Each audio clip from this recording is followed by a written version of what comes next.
पहले तो मैं आपके माध्यम से पश्चिम बंगाल की जनता, नॉर्थ बंगाल की जनता और विशेष करके दार्जिलिंग की जनता को शुभकामनाएं देता हूं और आदरणीय मुख्यमंत्री ममता दी और टीएमसी के नेता कार्यकर्ता उनको भी मैं बधाई देना चाहूँगा, क्योंकि पश्चिम बंगाल में उनकी ये बहुत बड़ी जीत है।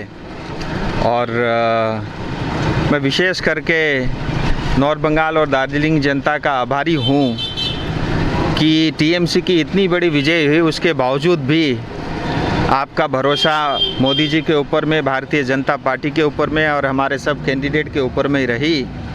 इसके लिए मैं बहुत दिल से आपका आभार व्यक्त करता हूँ। ये ज़रूर है कि इस बार टीएमसी की जीत हुई है और लेकिन मैं आपको ये वादा करता हूँ कि जो भी संकल्प पत्र में भारतीय जनता पार्टी के वादे थे वो सब पूरे होंगे। हमारे बहुत सारे विधायक जो इस बार चुने गए हैं। भारतीय जनता पार्टी जहां पहले 3 सीटों से पश्चिम बंगाल में थी, आज जो है 80 के करीब हमारे विधायक हुए हैं। हमारी ताकत बढ़ी है आपके आशीर्वाद से और आपके जो सपने हैं, आपकी जो अपेक्षाएं, उस पे हम पूरी ईमानदारी से खड़े होकर के आपको दिखाएंगे, ये विश्वास मैं आपको दिलाता हूं।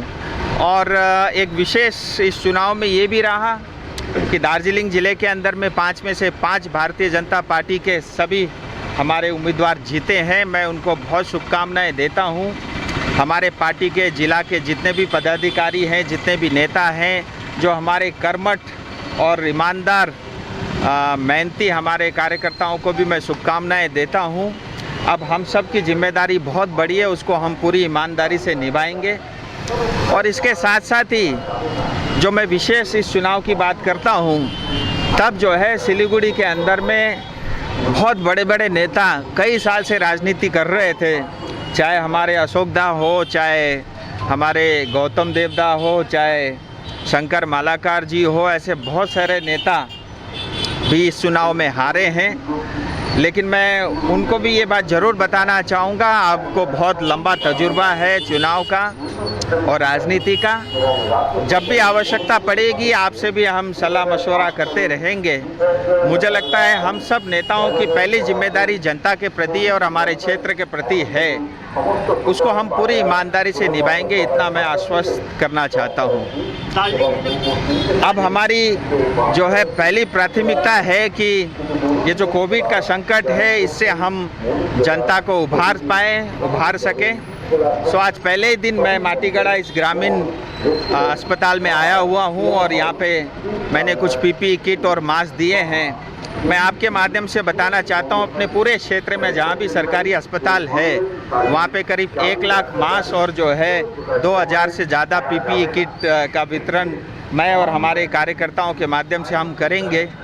साथ ही मैं ये भी घोषणा करता हूँ, मेरे एमपी फंड में अगर कुछ धन बचा हुआ है तो उसका भी उपयोग करूँगा और आवश्यकता पड़ी तो खुद से भी उसमें मैं पैसा डाल करके दार्जिलिंग के अंदर में 7 जो है विधानसभाएं आती है, 7 के 7 विधानसभा में एक एम्बुलेंस, एयर कंडीशन एम्बुलेंस भी अगले 10-15 दिन में देने की ये मैं घोषणा करता हूँ।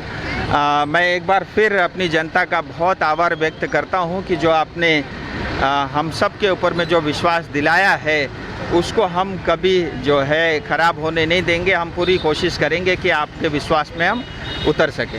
दार्जिलिंग जिले की 5 सीट पे आपकी जीत, भाजपा की जीत का श्रेय आप किसको देंगे सर? देखिए, मैं सबसे बड़ा श्रेय तो दार्जिलिंग ज़िले के जनता को देना चाहूँगा और हमारे यहाँ के जितने भी कर्मठ जिला के और हमारे मंडल के और बूथ तक के हमारे कार्यकर्ता, मैं उनको भी उसके लिए बधाई देना चाहूँगा।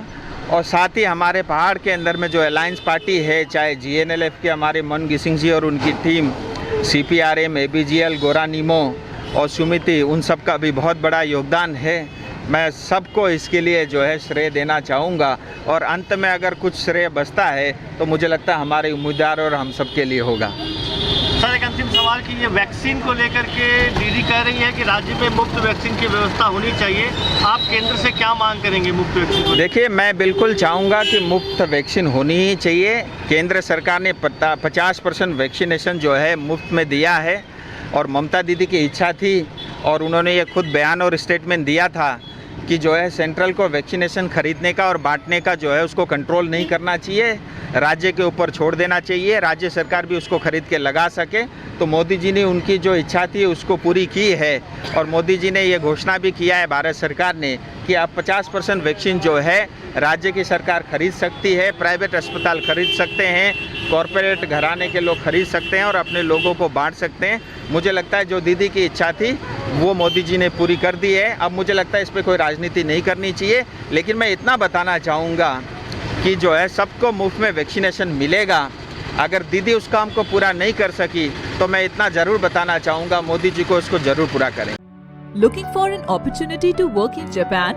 We have exciting employment opportunities, especially in industries like nursing, caregiver, manufacturing and construction.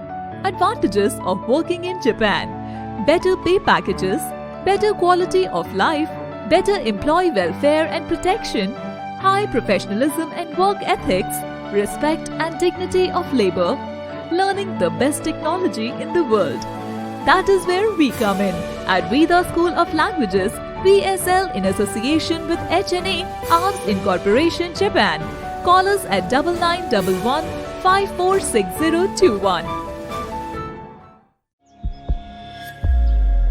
Are you dreaming to wake up under the calming Turkish skies? Make it a reality and bring home the Turkish collection from Royal Oak.